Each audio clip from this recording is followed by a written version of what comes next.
In this round of polling, we're now going to transition to discuss it, our audience discussion. So make sure you can still hear me. Yep. So this is the part of the program where we turn it over to all of you here in the audience with us today to build on what the panel has shared, broaden that, deepen that, as well as what you've already started to share somewhat at a surface level with those polling questions. We got a good idea of the range of experiences, but we really want to help paint a picture for everyone that's here to learn from you today. And so the way that we'll move forward, just to recap, is we'll ask that you please raise your hand when I ask a question if you'd like to respond.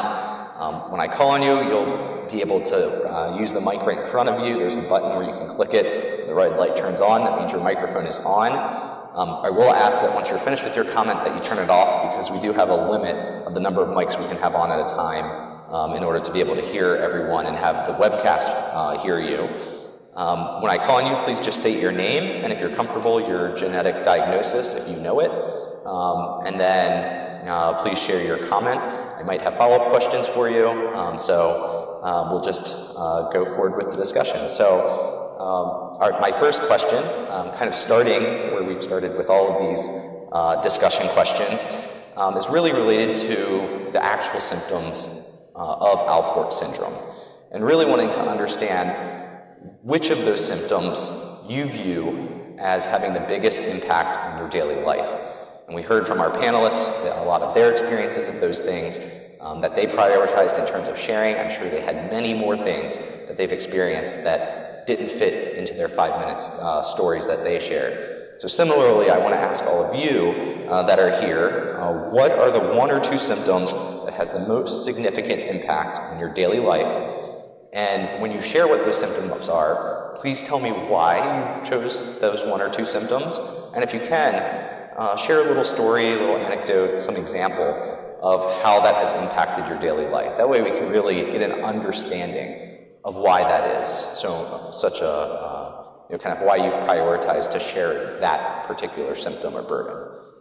So we'll start. Who wants to be our first volunteer for our audience discussion? Right here. So my name is Joy Toll, and I have X-linked Alport syndrome, as does my sister, my son, and a lot of deceased relatives. The first impact that I'd like to share is my hearing loss, and it's I chose it because it's the most isolating of the symptoms that I have, and it's also the most untreatable symptom that I have. I have hearing aids in both ears, and that has done some good, and I use them daily. I feel lost without them, honestly. But even with my hearing aids, if I'm in a group situation where there's more than one person talking, or they're not talking to my left ear, they're talking to my right ear, or they're standing behind me, or they're not looking at me so I can't read their lips, then there's a whole lot of conversation that I miss. And I'm a mother of 3, and I spend a lot of time at sports events and sports practice. And there's just all the jokes and all the comments and things that you don't hear, that you miss, and everybody's laughing, and then you don't want to be like, what did you say? What did you say? And I say, what did you say? A lot. But there comes the time where you stop asking, what did you say? Or only so many times you can elbow somebody and ask them to repeat it to you. So it's extremely challenging to be one of the only people that has that condition in my social group. And of course, I know a beautiful, wonderful community of Alport's patients, and I love them all. But they don't live by me, and I don't get to see them every day. So that's the hardest for me. I'd say the second hardest is the physicality of it. I swim 3 days a week, and I used to hike every week, just trying as best I can to keep the weight off and keep as healthy as I can. And I have, you've probably heard of the spoon theory. It's like I have so many spoons I can use in a day. So on a day that I go and I exercise, I know that I'm pretty much gonna not do much else that day.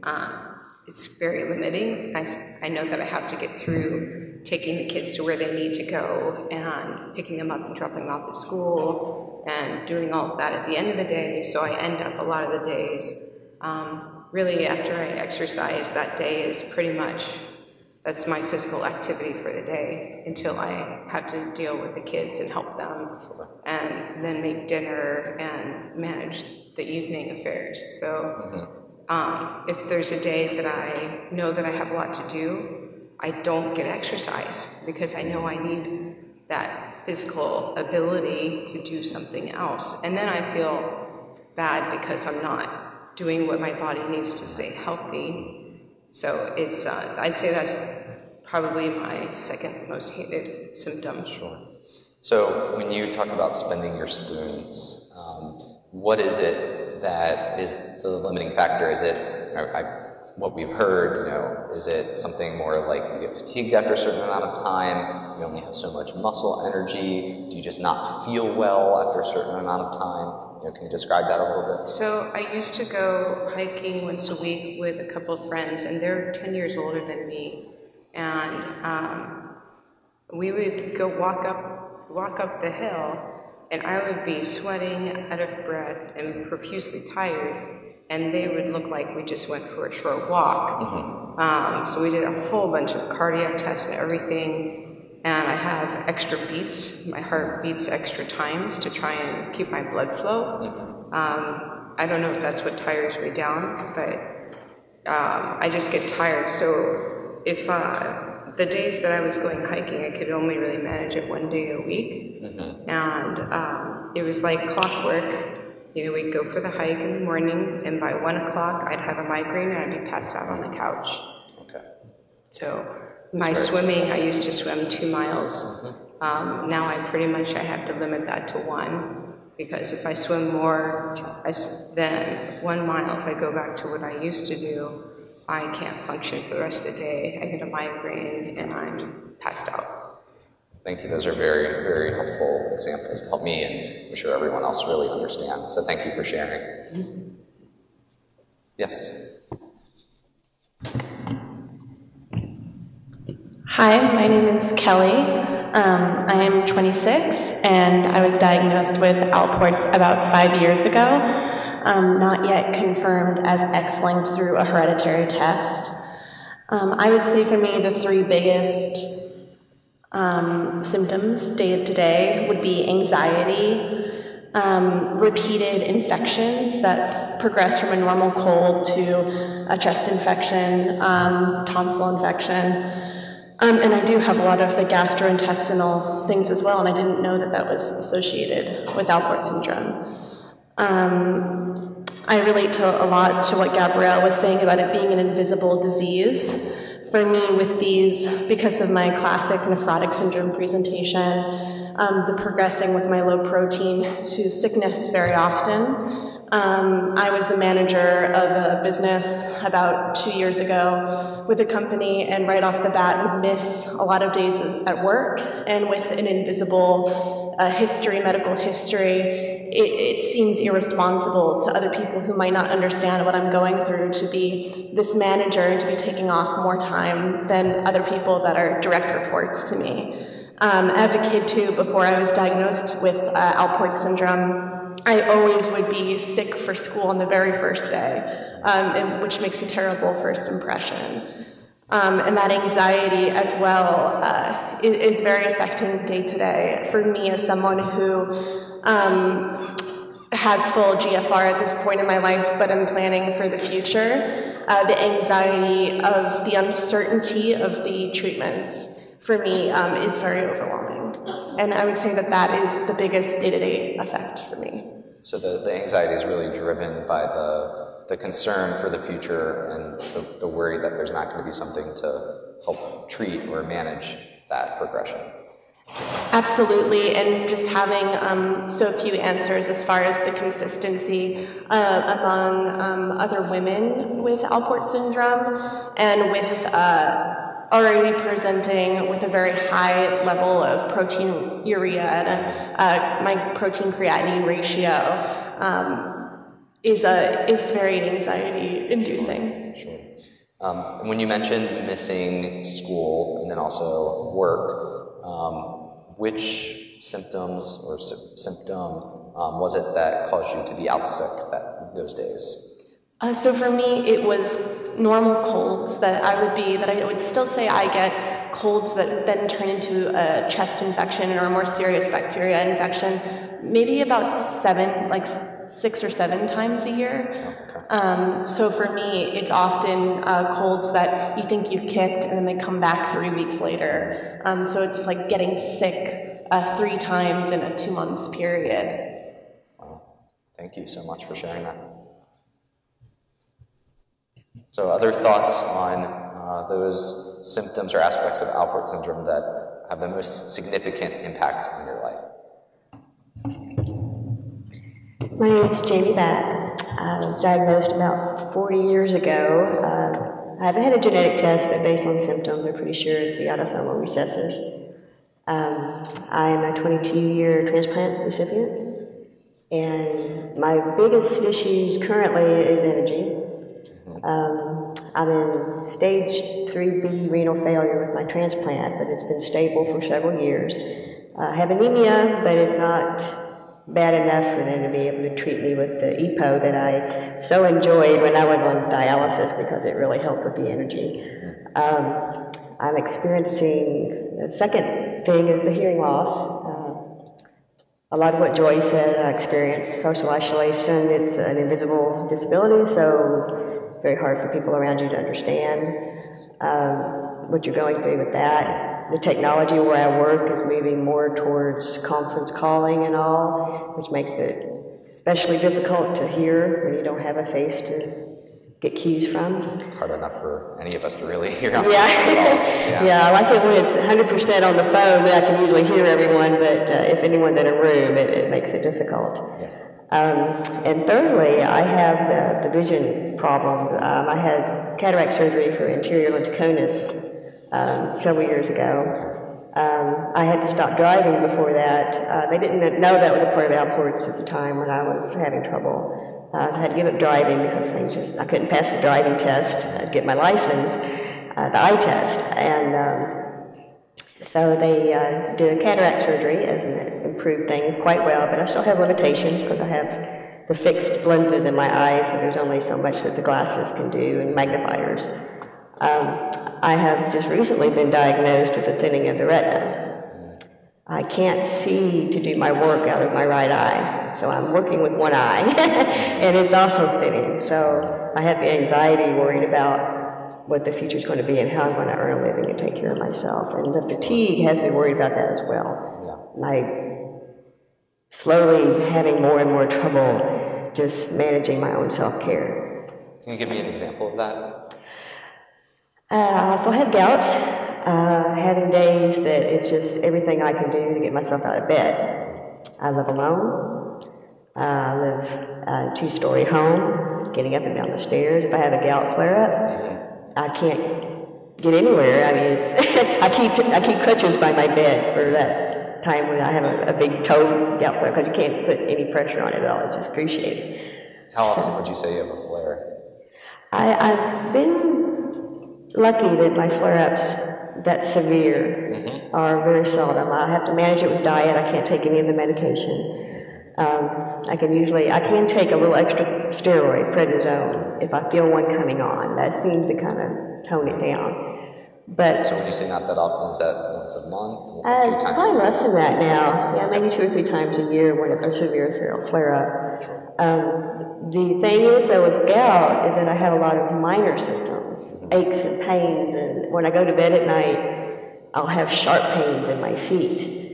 And not a flare-up, it's just a sharp pain, and so that affects my sleeping, and then just general aches and pains in joints and things that I used to think was just arthritis, but they said it's the uric acid. Sure. Yeah, thank you so much, Jamie. Others that I know we heard, we'll come right to you, Chris, here in a second, and I know we heard that there was other things that we hadn't had listed, so once we hear from Chris, I want to encourage those of you that marked other on some of those questions, if you don't mind just chiming in and sharing what some of those might have been. But go ahead, Chris.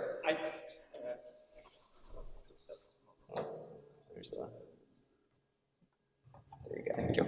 Okay, now, I haven't understood too much actually what people said because of my hearing problem, in spite of all the amplification and everything like that. And maybe I talked yesterday with some of these people here. I'm 82 years old. When I was a youngster, the other guys I was playing with, I said, Chris is peeing beer. So I didn't know, but my urine always was kind of dark, and the other guys just had normal urine. So anyway, so things like, okay, I would say except for the hearing started when I was in high school. I could not hear as well as the other people. And I think that impacted me to some degree, but I was also ashamed of that, didn't say anything. My mom dragged me to different kind of doctors, which tried to figure out what was going on. They did iris diagnosis, and I don't know what, but anyway, so I got some drugs to be taken every day. Nothing worked. So then later on, I experienced that my kidney function was slowly getting worse.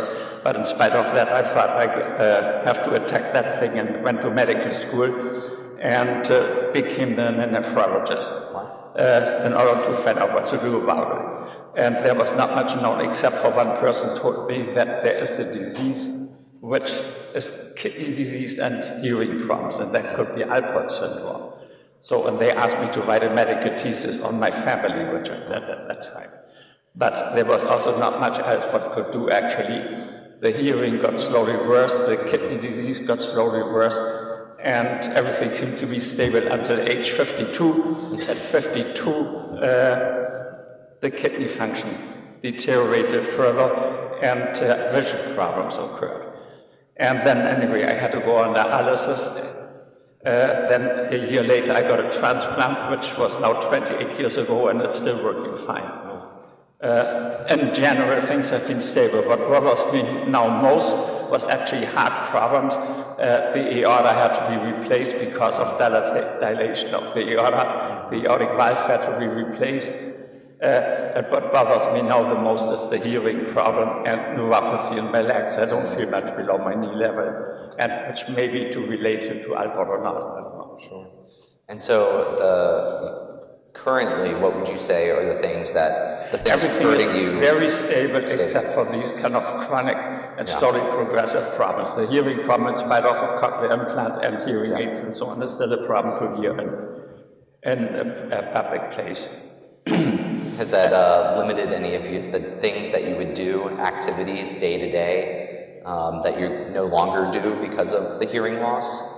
What was that, please? Is there any activities that you no longer are able to do? Oh, yeah. So, for example, I to some degree shied away from joining the Alport Foundation because I thought I can't hear anything anyway. So, what's the use of being in a big group of people who have the same problem? I realize now, however, that there might be an approach to arrest some of these problems. You know, the kidney attempts to arrest the kidney disease, and it would be ideal if one could also arrest from a young age on the hearing loss and the eye problems. Yes. That's not there yet, I think, but that would be, I think, the goal, to be back at age 6 or 10 and not having all these progressive problems.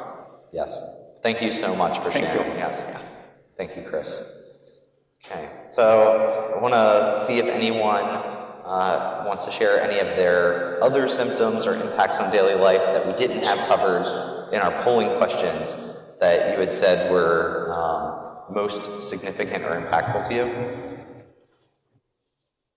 All right, we have a hand over on this side.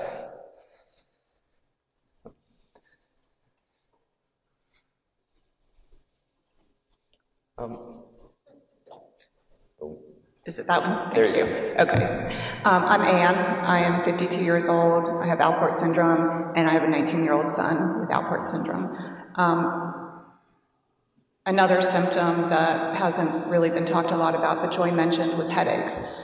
We have almost daily headaches, very severe, really goes along with a variety of reasons. My son has low blood pressure, and then he's also on an ACE inhibitor to decrease his protein, which decreases his blood pressure even more. He feels fatigued, has almost daily headaches, dizzy at times.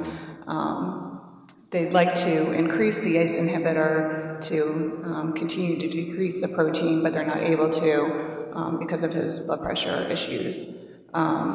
I used to have very low blood pressure when I was younger, dizzy, I'd pass out occasionally. As I've gotten older, I now have high blood pressure. I'm also on an ACE inhibitor. Are the headaches related to fluctuations in our blood pressure, or is it related to something else? It's hard to say, but both of us do experience severe headaches.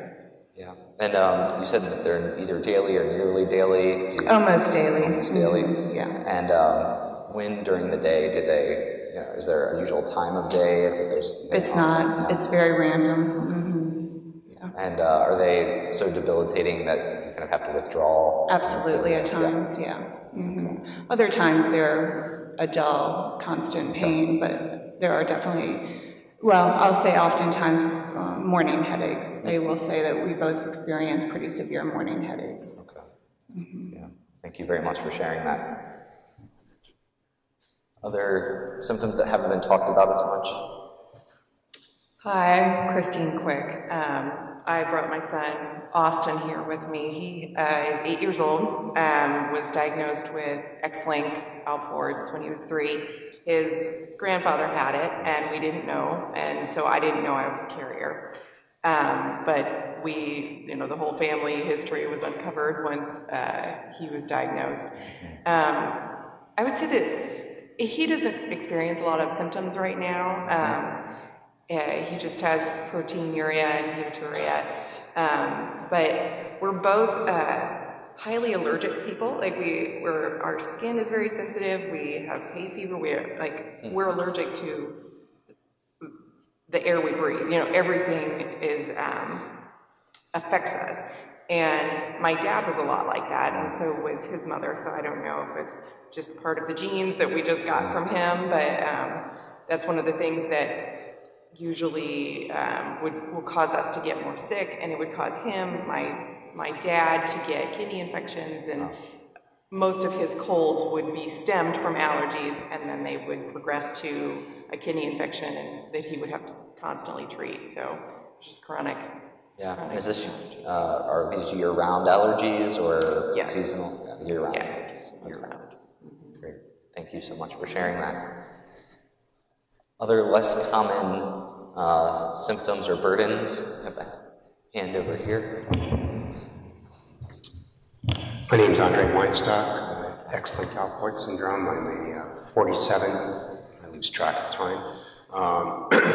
And one of the things that I wanted to discuss is I was lucky enough to get a kidney transplant in 1996. Still work functioning, at moderate GFR and taking. But it's not an answer in saying, here's a transplant, here it takes, especially as we get to fewer and fewer organs available. The immunosuppressant regimens that we have to go on are still being adapted. The drugs are being improved, but they're not a perfect resolution. In my own perfect case of what I've had to deal with, I was originally put on large doses of prednisone. Eventually weaned myself off of that, but not in enough time that some of the side effects have been vascular necrosis of the hips. I've had to have both hips replaced because of that. Bilateral cataracts. I've had to have the lenses in my eyes replaced. So well on my way to becoming a bionic man, whether I want to or not. But it's one of the things that I hadn't heard discussed yet that is probably most impactful in my life It's not the Alport syndrome itself, but Alport syndrome leads to kidney failure. Kidney failure then leads to the, again, you're lucky, consider yourself lucky that you have a transplant, but to keep that and maintain that, there's a certain cost of finding that balance of the cocktail that works to keep it and try to maintain what's considered a minimum function. Sure, and I think that's a really important point as, you know, in this condition, you know, having the opportunity to kind of trade off, you know, the direct symptoms of Alport syndrome for then, you know, the burdens of maintaining a transplant. And we definitely are going to spend a lot of time today discussing some questions very focused on what are the downsides to kind of the treatment approaches that you have. But it's important, I think, even in this discussion, I want to thank you for sharing that, to know that, you know, there often are competing issues, some direct from the disease, which is really kind of the focus of the questions that I have up right now, but then also this kind of, those might not be the most burdensome issues in your daily life anymore. It might be instead the downsides of your current treatment. So thank you. So we heard from Gabby, who had leiomyomatosis. I wonder if there's anyone else that has any esophageal-related issues here in the room, and if so, if they would be willing to share any. Yes? Janine. I didn't talk about that in my panel presentation because it's not been diagnosed. I've had an endoscopy. I have some kind of thickening. I have a swallowing problem, but it's all very vague. And again, gastroenterologist said, well, maybe it's just a ring, or maybe it's not. Sure. And how long have you been experiencing those swallowing problems? Probably 15 years. Oh, okay. So quite a while. And can you give an example of, you know, maybe how you noticed those issues, or what that might look like on a daily basis? Sure. So I start eating a meal and everything seems fine, and then about the third bite, and bread might be more, meat might be more problematic, and everything just stops, and I have an overwhelming pressure, pain, sort of feeling low in my chest, and I just have to wait. I've had a couple of times where I actually regurgitate because it doesn't go down, and other times if I wait long enough, I can actually feel the sensation of things moving. Sure. Does that sound familiar to anyone else in the room? Just any hands? You don't have to necessarily talk about it, but just curious who we have represented here that might have similar issues. Looks like it might be our two, two with that particular experience. So thank you so much, Janine, for adding to what Gabby already shared about that. Another topic we heard from on the panel that I wanted to explore a little bit in the room, we heard it from both Sharon and Janine, was issues with preeclampsia or other pregnancy-related issues. And I'm curious, we heard about preeclampsia, we heard about renal progression while pregnant. I'm very curious if others in the room, if you or your family members have had any of these pregnancy-related issues, and if so, if you mind sharing what those might have been. Yes? So that goes way back in my family. My great aunt died in labor with her child. My grandmother almost died in labor with my mom. She was born blue from preeclampsia. My mom did not have those issues, and she has extremely high exon activation, so she's very mildly affected by her Alports. I had increasing difficulty with each pregnancy. My first one went pretty well. My baby actually helped my kidney function during the pregnancy. My second child, the one that has Alport syndrome, my pregnancy got much more difficult very soon. My proteinuria went up significantly. My blood pressure went up a little bit, but he was born full term. All three were born full term. My third pregnancy, my kidneys let us know this was going to be the last. My proteinuria was much, much higher, about 7 grams at the end. And swelling was pretty much constant from the second trimester all the way through. My blood pressure was up quite a bit. My nephrologist was an angel and watched me the whole way through, and I was on the high-risk mother-baby fetal monitoring for the last 2 months of the pregnancy. And I had a lot of trouble after my second and third pregnancy with recovery. My heart would just go crazy. My blood pressure was crazy. I couldn't move. I couldn't do anything. So I was ironically on bed rest after I gave birth as opposed to before. And I guess my nephrologist just said, well, now you have so much fluid that your body has to try and get rid of. So it took us a few months to recover from that. And I had, during my third pregnancy, I had what they hoped was only pregnancy-induced hearing loss. I had really severe sudden loss.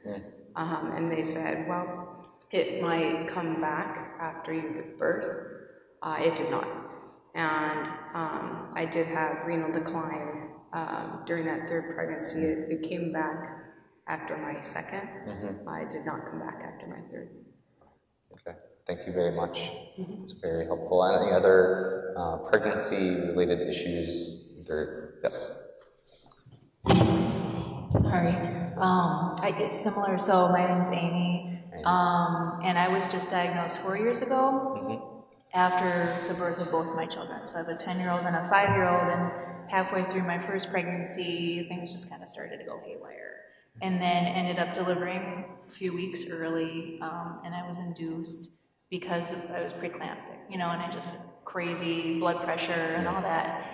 And so I wanted another baby, but it took me 5 years to find the right doctors who would approve it, and things seemed like really well controlled.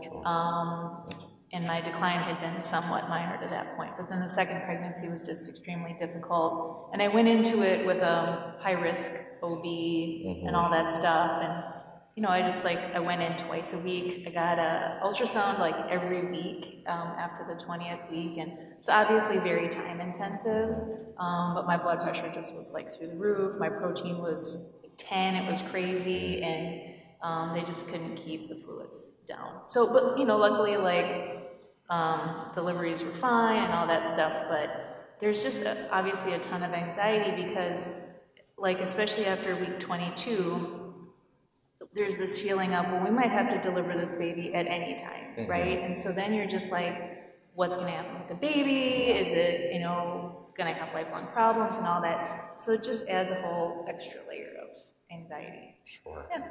Well, glad to hear the deliveries went well, but thank you so much for sharing that. So with we'll go here, and then I want to use the remaining time that we have after this comment to focus on what it is that worries or concerns you most about the future of living with your Alport syndrome. But let's take this comment right here. So I'll just also say I had preeclampsia. My sister also did. 22 years ago, we had no idea it was related to Alport.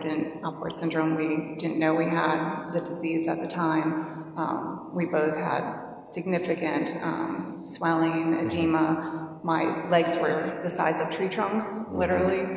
I went from 1+ protein in my urine to 4+. The doctors just said, oh, you're preeclamptic. We don't know why. So, luckily, both of us, my sister and I, had full-term babies without any difficulties. So, but it was very impactful and significant at the time, for sure. Absolutely. Thank you. Okay. Yes. I didn't mention this in my testimony, but my mother, Sharon Lavis, my mother was also preeclamptic with, I think, all 4 or 3 or 4 pregnancies as well.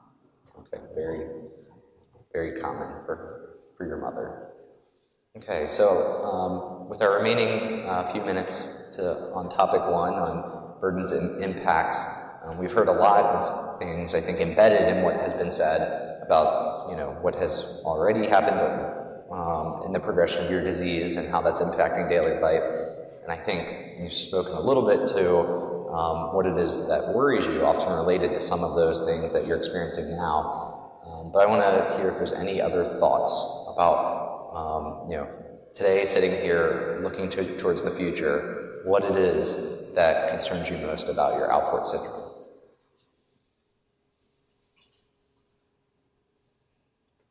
And it can be any particular symptom that you experience, or maybe a level of progression that you're worried about, or maybe some activity that you fear might be more limited, or might actually be something that you're not able to do at all in the future. So we'll go right here and here to start.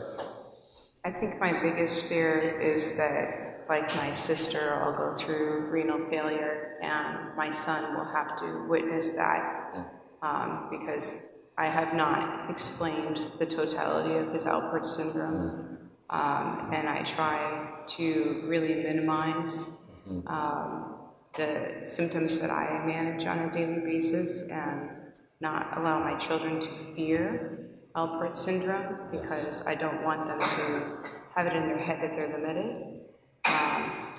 So it's hard for me to manage being a mom and an example, and also managing my fears and anxiety for my own progression. And aside from being terrified of my own ESRD, I'm absolutely terrified of the known fact that my son will reach ESRD. Yes. Thank you for sharing that.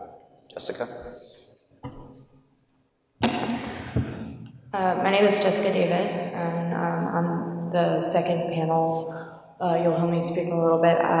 Genetic testing has actually not been able to determine if I'm X-linked or autosomal recessive. It's inconclusive.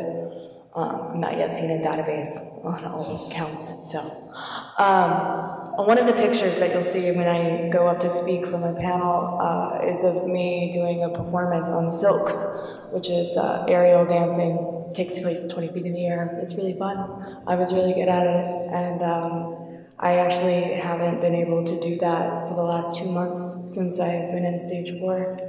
I don't have the muscle capacity or the endurance, and I found that if I climbed straight up, I would lose my breath and get winded and be dizzy, which is not what you can do when you're 20 feet in the air. So I'm worried that I might not get to be back to where I was as far as performance level for something that I truly love, that I spent a lot of time and effort and energy honing and building myself to be able to achieve the level of flexibility, upper body strength, and I put my body through a lot to get to where I was. And after recovery, post-transplant, I'm not sure if I'll ever be back to where I was. Right. Thank you. Yes. So my name is Gabrielle Sazin. I was in the first panel, and I talked a little bit in my testimony about how I'm worried about hearing loss and vision loss, like the normal Alport syndrome symptoms that I haven't experienced yet. But one of the other things that really worries me is while I was researching the best ways to get my esophageectomy was that you could pull your colon up instead of your stomach.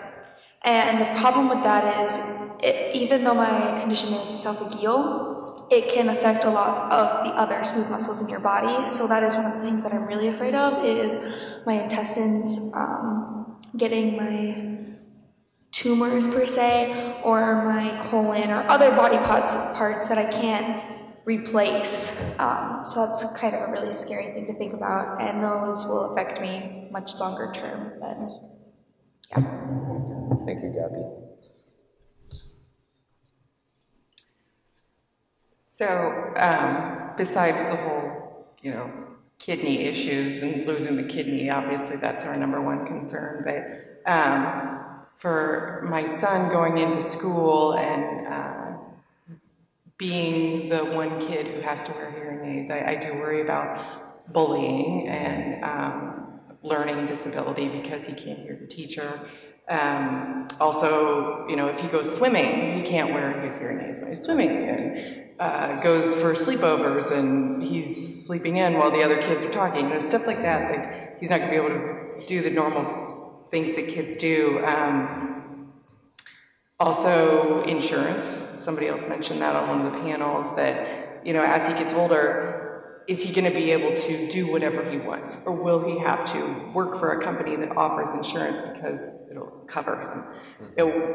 If we get to a point where insurance doesn't cover pre-existing conditions, that's a big concern for us. And also, for his, you know, further generations, are we going to pass it down? How can we stop it from being passed? Is he going to have to worry about having his embryos tested, and then we make sure it doesn't get passed? All of that costs tons of money, and where are we going to have that money? You know, there's endless concerns. Thank you. Okay. We'll have our final 2 comments right here, side by side. Hi, I'm Lisa. I'm mom of Grant, who will be on the second panel, and I also have Excellent syndrome, as is my son.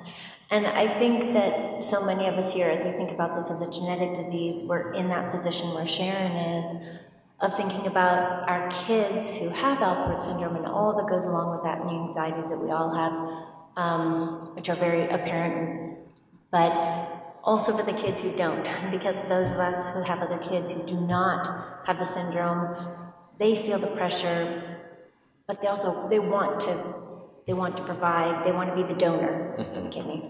So then, as parents, we're worried about both, the risks for both. And I think that's, you know, a very serious thing in our community for all of us. I think that's an apparent thing that we're all concerned about. Absolutely. Thank you, Lisa. And Grant? I'll move this closer. So, my name is Grant Bobrick. I'm going to be in the second panel after lunch.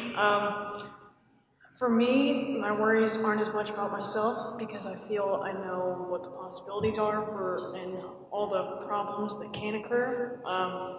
But it's also, as my mom said, for my brother Mac, who wants to be my donor. I fear for him and his problems, for maybe his future family that he might have at the moment when he needs to give me a kidney, or any of the above, and also for my future kids maybe, because knowing that I'll probably pass it down to one of them, I want to make sure that, you know, at that time, I would be able to take care of them, and either will they be able to, how bad will it be for them?